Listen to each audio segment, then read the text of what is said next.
کئی دفعہ نا ماحول بڑا گھٹن کا ہوتا ہے، گھٹن کا، لیکن ایک آدمی نعرہ لگا دیتے ہیں نا گھٹن والے ماحول میں تو باقیوں کی بھی آنکھ کھل جاتی ہے۔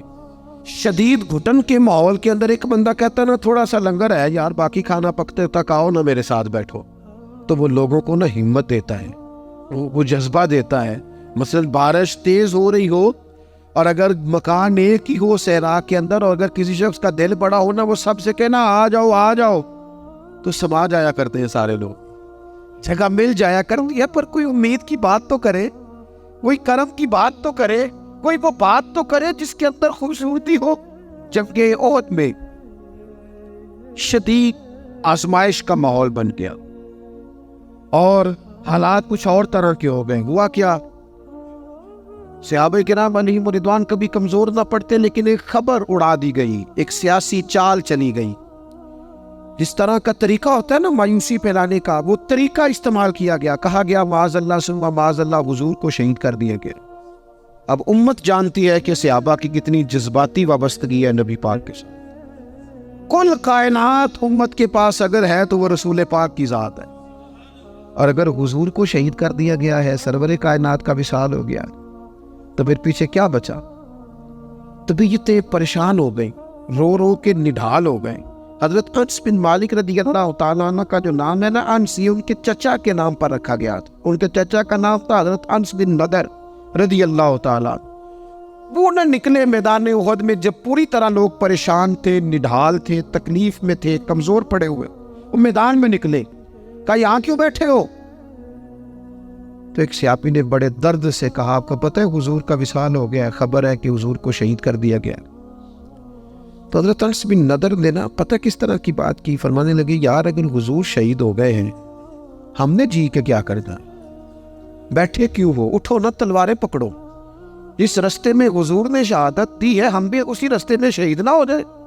اٹھاؤ، نکلو۔ آپ نے اس جذبے کا اظہار کیا کہ جن کی تلواریں سائڈ پہ پڑی تھی، انہوں نے بھی جلدی سے تلواریں اٹھا لی، اللہ اکبر کیا کہ میدان میں کودے، اور ان کے لفظوں میں اتنی طاقت تھی کہ جان پڑ گئی۔ صحابہ کہتے ہیں مجمع میں حضرت انس بن نضر کہنے لگے ادھر آؤ، ادھر دوڑ کے آؤ، مجھے تو وہ دیکھو احد پہاڑ کے اندر سے جنت کی خوشبو آ بھی رہی ہے، وہ دیکھو چند قدموں پہ جنت ہے، دیکھو۔ حد کر دی انہوں نے لڑنے والی۔ حضرت انس بن مالک بعد میں بتایا کرتے تھے، فرمایا کرتے تھے اس جنگ میں میرے چچا کے جسم پر 80 سے زیادہ زخم آئے تھے، 80 سے زیادہ زخم وجود پر موجود ہیں۔ اللہ کرے میں اپنی ملت کے جوان کو سمجھا سکوں، 80 سے زیادہ زخم جسم پر موجود ہیں، پر حضور کا صحابی پھر بھی کھڑا، تو ایک زخم برداشت نہیں کر سکا اور گر گیا ہے، زخم پہ زخم کھا کے جی، خون جگر کے گھونٹ پی، آہ نہ کر لبوں موسی، یہ عشق ہے کو دل لگی نہیں۔ تو ذرا چلنا اس سارے سفر میں، تو تھوڑا سا نا بیڑیوں سمیت سفر طے کرنے کا مزاج بنانا، ذرا تپتے ہوئے صحرا پر تیرے پاؤں جلے تو پھر تجھے پتہ چلے گا کہ سفر کس طرح ہوتا ہے۔ یہ نا امیدی کا مزاج نہیں، یہ اس طرح کی طبیعت نہیں جو ہماری تمام سیاسی جماعتوں نے ملک کے اندر افراتفری پھیلا دی ہے اور پریشانی کر دی ہے۔